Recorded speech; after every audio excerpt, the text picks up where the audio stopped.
So, since we're working half guard, we're gonna get into a little bit of lasso. So just a brief kind of intro into lasso.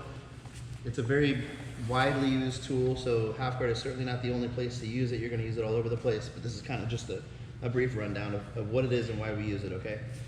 So, what a lasso is, you guys did a little bit of in the warm up, is a 4-finger grip on the sleeve, right? And what I wanna do, depending on where this grip is, if he's grabbing on my belt, I generally wanna break this grip, right? If he's grabbing the belt, it's not necessarily the worst thing in the world, but I would just use my shin against his bicep, kick away, break his grip, right? And as I'm kicking my leg through, I'm pulling this back so that my own wrist and my own hand is actually touching my hip bone. And this is probably one of the biggest keys to having a good successful lasso, is that I need to make sure this hand is deep enough in my hip, right? So once I get here, then I'm gonna take my leg, it's gonna go out and around, up and over, and fence through, okay? So a short lasso is a very effective tool for guard retention and stuff like that. And all a short lasso is just the foot inside in the front, okay? I'll explain why this is good in just a few minutes, but this is a short lasso. It could be almost any position. It could be kind of, scoot back a little bit. It could be up on his shoulder like this. It could be hooked on the inside, or it could be up down here on the leg, right? A deep lasso is when it goes all the way through and connects to the back, okay? But the reason why I have to have this grip here in my pocket is because what I'm trying to do is actually pull this in, and I'm rotating my own hand around and turning my elbow down to my hip, and then I'm punching my fist into the top of my own leg, all right? What happens here is when Jose tries to pull his arm back and get out of the lasso, he's pulling against my leg, which is connected to his back. Like there's a lot of friction here, a lot of surface tension happening here. So it's hard for him to actually pull this out. Like if you try, go ahead, pull it. Yeah, if he tries to pull it straight back, he's pulling my whole body with him, right? If this is to the inside, right? Now he's just pulling against my fingers. So when he pulls, he's eventually gonna break this grip. I feel it already coming loose, okay? But not just that, if this grip is too close to the inside here, all he has to do is pull back a little bit, rotate his wrist around, put his hand on the back of my leg, and it'll instantly break my grip, okay? So you lose your lasso as fast as you get it if your hand is down here, okay? I never want my hand to be down between my legs with a lasso, right? I generally want this to be up in here tight. It creates a lot more tension on the back, it creates a lot more tightness up here in the shoulder where I need it, but it makes it really hard for this to break. Now, if it's hard for him to like rotate his hand out, there's nowhere for it to go, right? Plus, the more he pulls back, it just pulls into my leg. If this is here also, not only can he wrap around this leg, even easier than doing that, go back, he can wrap against the back of this leg, yeah, and break the grip the same way, right? So I have to make sure this is in a good spot, right? The next thing is that my foot, I'm using the inside of my knuckle right here, the ball of my foot, and like the top part of my instep. That's what's making connection to his back and allowing me to turn my knee out. I'm digging my knuckle into his back to help me create tension going outwards on his shoulder, and I want to keep that tension all the time, all right? That's important because people that get in here and use the top of their foot to hook on the back, what happens is now my knees become almost parallel to each other, and I'm giving him a leg weave pass. So if Jose puts his hand down here, he can just block my fist, yeah, and smash my knee down. Now he's already on his pass. I could hold this and he'll still pass. It's not gonna stop his pass from happening because he's able to collapse my knee down and put that pressure on, which is terrible for me. So I need to make sure I'm using more of my instep and more of the side of my foot to create this pressure. Now when he tries to push down, it's way harder. I can support that a lot better. And if I feel he's really trying to do that, I can always support with my other hand. There's no chance he's ever gonna get that down, okay? Right. As usual with half guard, I want my toe, my pinky toe, that's down here on this leg. I wanna wrap my foot around his ankle, his calf, whatever feels comfortable for you. Turn your pinky toe down so it's touching the ground all the time. And again, I want this knee to be free, just like in regular half guard. Right now, it's actually inside of his knee line. So if I was actually here and Jose and I are fighting, I'd be looking to keep that closer to the middle, okay? All right. So, I've got my grip, I've got my lasso set, right? And I'm in a pretty good position. So we're gonna go for our first sweep, the tilt sweep. It's one of my all-time favorite sweeps. I use it all the time. This is seriously something it's a huge part of my game. I feel like I've gotten pretty good at it. I understand it pretty well. So what we're gonna do for our tilt sweep is I'm gonna use both of my knees to create an off balance here. And I'm gonna use my hand. I like to grab the inside of the pants. And that's gonna take over at the very end and just kind of finish my sweep, all right? But what's cool about this sweep is both of my legs have a very important job to do, and they're gonna do them at the same time. So my top leg here, I'm gonna grind that bone into the back of his lat like it already is, the knuckle bone on my foot. And as I use that, and I keep this really tight tension on the arm, that connects my shin close to my knee on his shoulder, and that allows me to turn him very far to the left, right? And one of the cool things about the lasso is that I have such control, I can go to the left, right? I can't really go too far to the right, but I can go a little bit. I don't want to go too far, he's going to smash my knee down. But I can go forward and backwards. Because my foot's hooking on his back, I can pull him forward with my foot and my grip, and I can push him away with my knee. So I can kind of create distance in a couple different directions, right? So I kind of control where his upper body is going to be. Another thing I should mention about lasso that's really important, the reason why it's good for guard retention and guard recovery, is because I have a hook on both sides of his body. I have a hook on the inside of his arm, so it's on this side of his body, and I have a hook on the outside of his body with my foot. So if I were to lose my foot on the inside, maybe Jose was to stand up or whatever, get on his knees and circle around, as long as my back is round, I can follow him in both directions, even without his foot, right? Because I have a hook on the inside of his arm, okay? So you have a little bit of control and flexibility to keep people at distance. If, like, let's say he was standing up and I felt like he was getting ready to pass my guard, like maybe he's controlling this leg or something, stuffing it to the middle, yeah, I don't like that. If I can set in a lasso, even a short lasso, that's gonna stop him from being able to just go this way at will, because now I can keep my frame in front of him, right? And if I feel like I'm in a good position, I can swing it through, set my deep lasso, and start to sweep and stuff from here, all right? But back to half guard, sorry. All right, so I've got my lasso set, we're gonna do our tilt. So I'm gonna open the top knee by pushing into the lat and opening into his shoulder, okay? And you'll see when I do this, I'm trying to push him kind of back at an angle a little bit. I'm not trying to go directly to the side. I don't want to try to pull him with like my adductors and abductors. Those are very weak, very small muscles. I'm trying to kind of stomp him away with my knee. That's very powerful. Okay, so it's kind of an outward motion a little bit. But then this knee is going to follow in the same direction, and that's going to rotate his hips. So as this one comes out and away, this knee is going to follow, and that's going to raise his hips up and allow him to fall over so I can get to the top, okay? Now you can't do this sweep with just one of those two things. It doesn't work, but technically. But just to show you an example of how important this leg is, I could sweep him with just this leg if I'm doing it correctly. If I'm close and I bring this knee up, look, I can raise his hips up and bring him all the way over with just this leg by itself. Okay, and it doesn't really take too much energy. So the two working together becomes a really efficient sweep, and then this grip at the end will help finish. So I like to start with this knee first, and right when this knee starts its motion, this knee's gonna follow, knock him over, and then I sit up to my elbow, all right? So make sure when you're sitting up, you're not sitting up like this. I wanna sit up and lean on my elbow. It's gonna make it a lot easier for me to come to the top and harder for him to come to the top. So this is cool. What I like to do is take my foot that was hooked behind his back, and I'm gonna stomp right on the top of his thigh, and I'm gonna stretch him out and push him away as I step my leg out of his legs. All right. Now from here, you've got a bunch of different options to how to come up. This grip here is what's gonna stop him from turning up first, because you guys are gonna be kind of dogfighting here. This grip is gonna help at least slow him down. One thing we can do is pull our heel back, let go of the grip, drop our knee to the mat under his armpit, and I can step up to knee on belly, or I can just drop my head in and go with the side control. It's possible to go to the mount, but finish usually knee on belly or the side control is the best bet for that. So I'm here. If he's got a grip on my knee, which a lot of people will do because they want to push it out of the way, just break the grip, pull the grip up into your pocket first, okay? Don't do this, don't get here, set your lasso, and then try to pull the grip up, because it doesn't work. Because by the time I start doing this part, he's already pulling his elbow back, and I'm just never gonna get it far enough, and he's always gonna circle his hand out. If he's smart, break my grip, and kill my lasso before it even becomes a problem for him. So get this set in first, turn your elbow down, put your knuckle on your thigh. Now I set my lasso behind his back, and I got my grip, okay?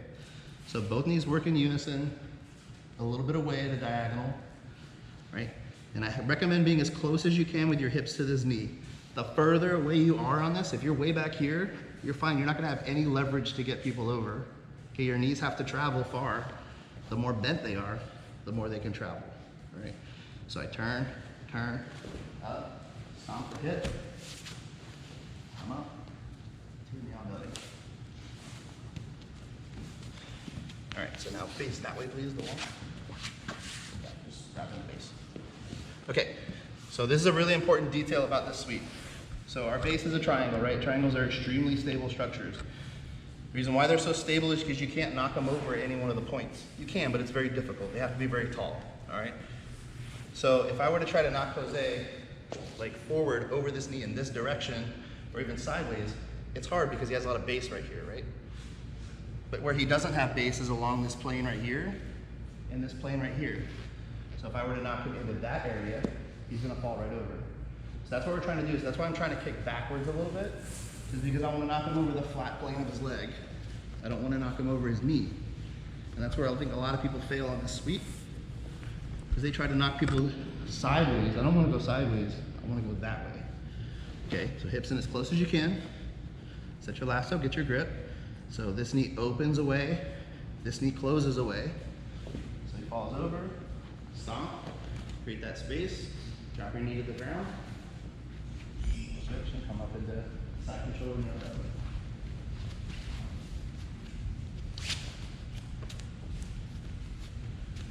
And then one little analogy that I thought of that really helps with this foot here. I want you guys to try to imagine that there's a bug right here under your foot, and you're trying to squash it with the ball of your foot. Okay? So squashing the bug. As I come in here, I don't want that foot to leave the ground because I have to squash that bug, right? So as I turn, I'm trying to squeeze it like this. I'm trying to rotate it like this. Okay? That'll give you a lever to push off of. Get your knee up into the head and create the sweep. Okay? The deeper this arm is, the easier tilt sweeps are. Okay, I promise you that. From here, so I turn my knee out, switch the bug, come up, stomp the leg, put my knee to the ground, and get to side control or knee on belly. Any questions on that? Okay, so really quick though, we're gonna drill this pretty slow, but this sweep happens like instantly. It's gotta be a surprise. So if the person's weight isn't right in the middle, it's very hard to pull this sweep off. So if they're like leaning to the side or something and I wanna sweep that way, obviously I have to wait for them to reset their weight back to the middle, then you go. So one of the things you can do to help you set it up, it might help you drill it this way, is to fake sweeping the other way. Anytime you wanna make someone base back into you, always push the other way. So I can kind of fake like I'm doing a scissor sweep. And this scissor sweep does actually work. If I pull the knee towards me and kick, I can make him go to the side, right? If he's not ready for it, right? But he's not gonna stay there, is he? He's gonna push back. And when he pushes back, that's when I can go and find the right timing, okay? So it helps to have a little momentum going back the other way. So if it helps you to finish the sweep, go ahead and start by going one way and then tilting back, okay? All right, let's do it. 1, 2, 3. So you guys are doing a good job. I'm gonna try to make life a little easier on you guys. So let's pretend I have my lasso on Jose, right? I don't want my foot to be down by his belt necessarily, unless your legs are just ridiculously long. Like, nobody has legs, I don't think, that long. It's disproportionate, at least to your partner tonight, right? I don't want it down here by the belt, okay? Because what happens is my knee and his shoulder get too close together. My knee and shoulder get too close together, and it's hard for me to generate power opening my knee, right? But I also don't want to be too high up, because then my knee loses all its power. And this is what it's going to look like. If I'm here, and my foot is too high, and my knee is too exposed up here, when I turn my knee out, the shoulder doesn't move very far. So I lose all my power, all right? But if my knee is too deep, and you guys are down here under the shoulder, the same thing happens. Like, I lose all my range of motion because my leg is too straight, right? But I also don't have any power because my knee doesn't move very far because it's the end of the lever is pushing against it. This is one of those times where we have to actually find a sweet spot here in the middle where I'm kind of hitting like lower on the fulcrum. So when it goes like now, I can create a lot more power. But because I'm doing that by pushing my heels into him and turning my foot out like this. So I'm pushing in here, pushing in there to pull my knee away. So I don't want my knee to be too deep. So if your knee is way down here and your foot's super low on the belt, this is too close for my comfort. I don't feel like I'm gonna sweep him at all with this. Because you're drilling, you're able to do it, but in sparring, it probably won't work. So come, bring your leg up, expose your knee a little bit more on the top. It should be like right around the lat, right around where the ribs end, those floater ribs are. For most people, it should be right about that spot. That's where your foot should be. And you'll find you get a lot more power and a lot more travel with your leg to create the sweep, okay? I think that's really one of the only things I saw. I know I saw a couple times, you guys had the top leg was good, your bottom leg was, your foot was lazy and it was just open like this. The problem with not trying to touch the floor is then you have to do all the work with the top leg because the bottom leg is just lifting. If I'm just lifting my leg up, I'm using my adductor, which is like a groin muscle. They're very, very weak for that motion. I can't lift my leg up. So if you find yourself lifting your back off the mat, it's because your bottom foot isn't pushing against the floor. So just like this foot is pushing against his back to open, this foot has to push against the floor to close, right? That's how I'm creating the power to make the sweep work, okay? And then one last thing, we'll get into some cool stuff we can do at the end of this, but one last thing, when you guys are coming up, try not to keep your knee on this side of the shoulder and your foot on that side of the shoulder. If you're a blue belt and you're competing in grappling industries, this is totally legal, but at white belt, this is illegal every tournament. If you come up with your shin on the bicep and this wrist is trapped here and you hug, it starts putting tremendous amount of pressure on the bicep. It's very, very painful. It's called a bicep slicer. Your shin digs into the bicep. It's very uncomfortable. But also what happens is you're putting a fulcrum, and this isn't open over here. So if I keep going and I push his wrist all the way to his shoulder, eventually his elbow is gonna have to separate.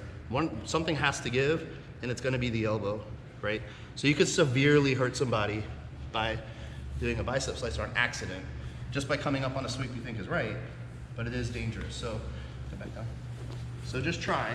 That's why I like stomping with this foot here on the leg, because when I stomp, it kicks my leg straight and it puts my knee closer to his armpit. So it's easy for me to get it to a safe place when I come up, okay? We do have some things we can follow up with that are pretty cool.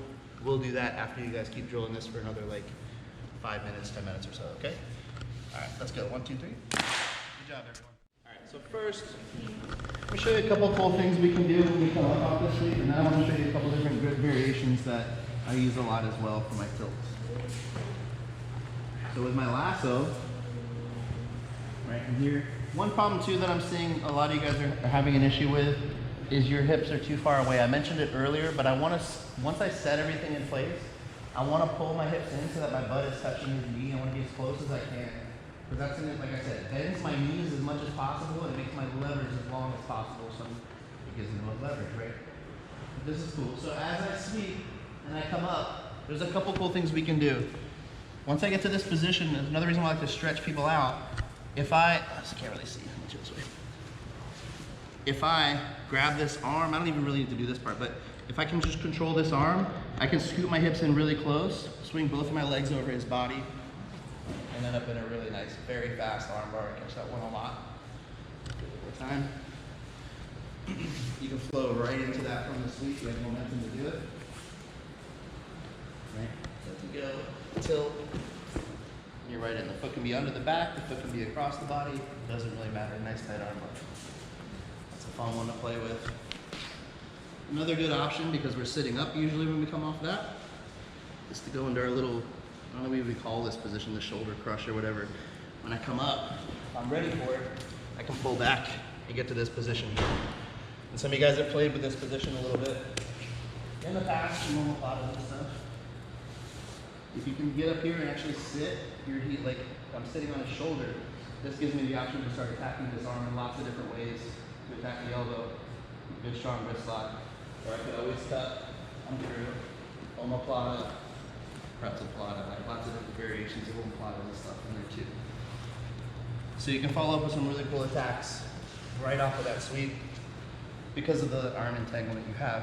But I do want you guys to play with that, but more importantly are the different variations of the grips, okay? So when we have a high knee shield and somebody's grabbing my belt in this position, people will do this all the time, especially if I'm grabbing his cross collar and I'm gluing him to this position. People will grab that belt all the time. And it doesn't matter if he grabs it, I just care if this arm is right here, right? if his arm is right there, if I have my grip on his pants just like before, I'm gonna do a tilt sweep.